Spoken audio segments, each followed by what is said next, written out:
All right, guys, we made it. We made it to the last episode of the Tekken Retrospective, which is Tekken 7. It's wild that I was able to actually complete a whole series because usually I'll give up. But I've been getting a lot of comments from you guys saying that you're enjoying the content and that you're liking it. So it gives me a little bit of motivation to keep going. So Tekken 7 is going to be the last episode of the retrospective, which I think when Tekken 8 comes out, I'm just going to start a new the fighting game Friday series because I'll be honest, man, I love Tekken and I'm going to be playing a lot of Tekken 8, but going through the whole series like this kind of made me like, I'm kind of tired of playing Tekken a little bit. But I like Tekken 7. Tekken 7. It's actually in my top three. So we're gonna go through a quick playthrough and see if we can get Akuma in arcade mode. So let's get to it, man. This is a DashinChilis production.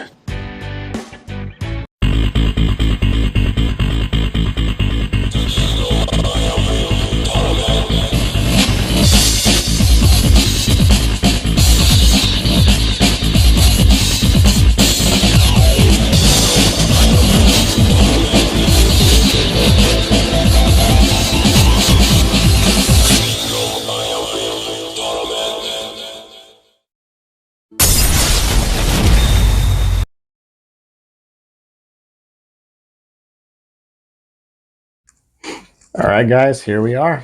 Tekken 7, we made it. So I'm gonna probably pick Elisa because, to be honest, she's one of my favorite characters in this game just because of her stupid moveset. Who else do you know that can give you a robot head as an attack? So I'm not that great with her because I see her more as like a Dan Hibiki type, where she's like a troll character. But at the same time, Elisa's kind of unique because let me get my mouse out of my way because I want to see the screen. It bothers me when my mouse is because I've been playing on PC on Tekken 7, so when the mouse is in my way, it bothers me. Oh shit, who I won? And what's funny is in Tekken 8, he no longer has the eye patch, so it's like, oh cool. So we're just gonna retcon the eye injury. That's fine. Let's see what I can do here. That's one of my favorite attacks. I'm already trying to do the head attack. She's I don't know. She's a little weird, but I like her because she's a very strong hitting character. So you don't really have to focus on like all these crazy combos. You just got to get solid heavy hits, and like that's what she's good at, just smacking people. And her first appearance was Tekken 6. But you guys know I'm not crazy about that game. You know what I might do for the series? Hold on. There we go. The head attack is so hilarious. I might do for. I know I was saying that this is going to be the last episode, but I might do like a quick little run back. Not run back. That's not the word I'm looking for. Like a rating of the series is starting from like the worst to the best. And I was thinking about doing that. That might work out. I might do that as like the final episode of the series. Because running through this series, you see how much this series changed throughout. Leo's interesting. I actually want to play him in Tekken 8. And I don't know if it's a boy or a girl. That's why I said them. Because it's switched around. In Tag Tournament, it was a chick. In Tekken 6, I think it was a dude. And in this one, I'm not sure. So I guess they'll answer that in Tekken 8 because it doesn't really say like whether Leo's a boy or a girl or not. But the play style of Leo is kind of cool. So I want to learn how to play with him because he looks nutty. Like I messed with him a little bit in this game, but I'm not a fan of stance characters, which is like I want to play Reina in Tekken 8, but I just want a perfect, man. Give me one perfect. But I'm hearing Reina's going to be a stance character with like Mishima stuff into it, so maybe I'll just use her a specific Mishima way. But like I'm still going to play her regardless because Reina looks really cool. Alucina also looks cool. Yes, I got the perfect. See, when I talk and then I'm getting better at it. So yeah, like I was saying, I might do like a quick little rundown of how I see the Tekken games. Because playing them over again, you can see the difference in the series. And like, let's say Tekken 1 compared to Tekken 3 is a dramatic change between the series.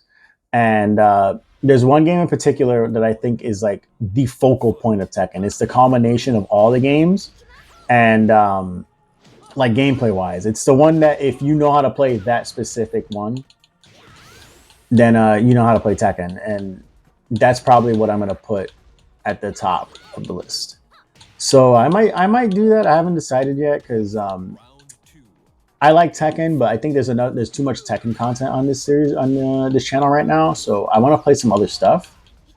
Um, Another perfect. Let's go, baby. But I want to play some other stuff, you know. And like when it comes down to a gameplay standpoint, I would say Tekken 7 is my favorite, and that's for one simple reason. I'm a huge Akuma fan. Akuma, Goki, whatever you want to call him. And remember how I was like, oh, I had Tag Tournament too, and like all these other Tekken games, but I wasn't that like invested. Well, Tekken 7 had Akuma in it, and he was part of the story. So, me being a massive Akuma fan, I bought the game just to play with Akuma. I wasn't disappointed. I was actually gonna play him for this retrospective, but I don't know, man. I feel like I should have. I wanted to just stick with Tekken characters. Um, and I know Akuma's focused on the story a little bit, but in all actuality, he's not a Tekken character. He's a Street Fighter character. He might be the one of the coolest final bosses ever. He might be one of the coolest final bosses ever. You know, looking at the camera, and playing. I whipped again, man. Come on. See, to get Akuma, I think you need to beat it under 3. Ah, Jesus. Yes. Take the head. To beat Akuma, to fight Akuma, you gotta get underneath 3 minutes, and it's looking good unless Heihachi decides he's gonna win. Which is sometimes, you guys on the Tekken AI just be on some bullshit sometimes. Like right now, he's just blocking everything. Woo! Oh. Head. Oh, come on, man. No, I'm panicking. Head. Yes. All right, I think we got him. Man himself, Shin Akuma. One of the hardest final bosses ever in gaming. And even in the Tekken game, I'm talking about like ST and anytime you fight Akuma, he's a pain in the ass. But the one in the story mode in this game, where you use Devil Kazuya, and I don't really like Devil Kazuya. I don't like his moveset. And you got to fight Akuma, and all he does is teleport all day.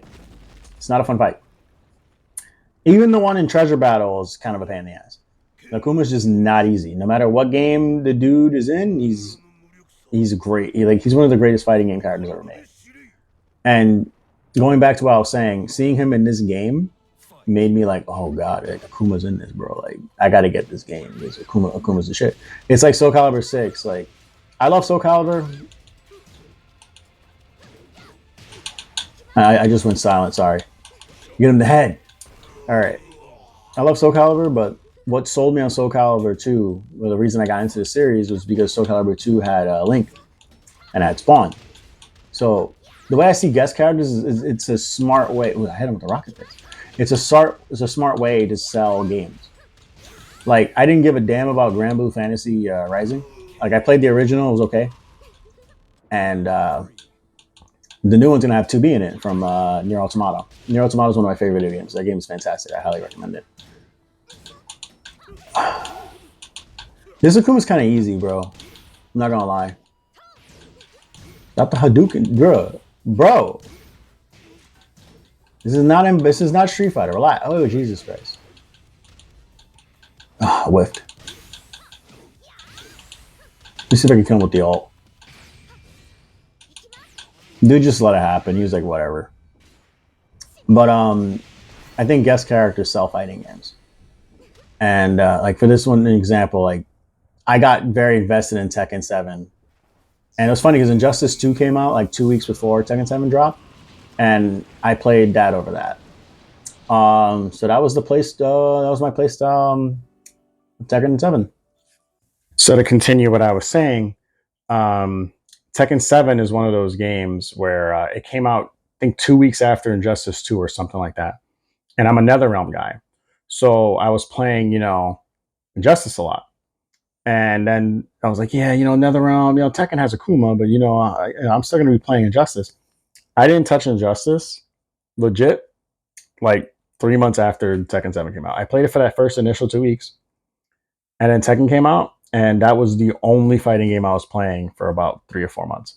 And another reason why I love Tekken 7 is it's one of the few games that me and my friend group all played, like all at the same time. It was Tekken 7 and Third Strike. And what sucks about that is the COVID pandemic actually ruined that because we're all like offline guys. We don't really like to play fighting games online. For me, I don't know why, but I get like anxiety while playing online. But if I'm playing offline, it's like normal.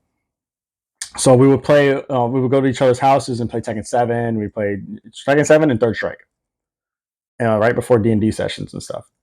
And like, I'm hoping we can do that again with Tekken 8 because like playing with the guys in Tekken 7, you really see like different archetypes. Like my friend Mike, he uses the big guys like Jack and like Gigas and all that. While like Crazy K is using Dragonov, he's a Slavic, so he's Polish. So you play the Polish guys, and then you got like his brother Matt who plays all the bears, underdog. He plays the bears and stuff. So there's you see different types of archetypes, and that's what made Tekken 7 so special to me was the archetypes. You get people using different type of things. Now, one thing I'll say about Tekken 7 is if you're not using an Ethernet cable, Wi-Fi fighting in this game is abysmal, especially on PC. Because when I switched to PC, I started getting all my fighting games on the PC. And so far, the best running one is Street Fighter 6. Street Fighter 6 runs great. But Tekken struggles, and Mortal Kombat, that's just universal. Mortal Kombat 1 right now is universally, the online is terrible. So I hope they fix that at the end. But see you guys. That was the Tekken retrospective. I might do that video I was saying earlier with the just putting all the game rating the games because that's like a quick like a little 5 minute thing. But I'm definitely going to be playing Tekken 8 for the channel when that game drops. So I hope you guys enjoyed this retrospective. If you want to see me play any other retrospectives, let me know because I'm a big fighter head, so I have fighting games everywhere. Um, but I hope you guys enjoyed that because I had a good time going through the series, and that's why I genuinely think I'm going to end up doing that video. So yeah, keep it retro, guys.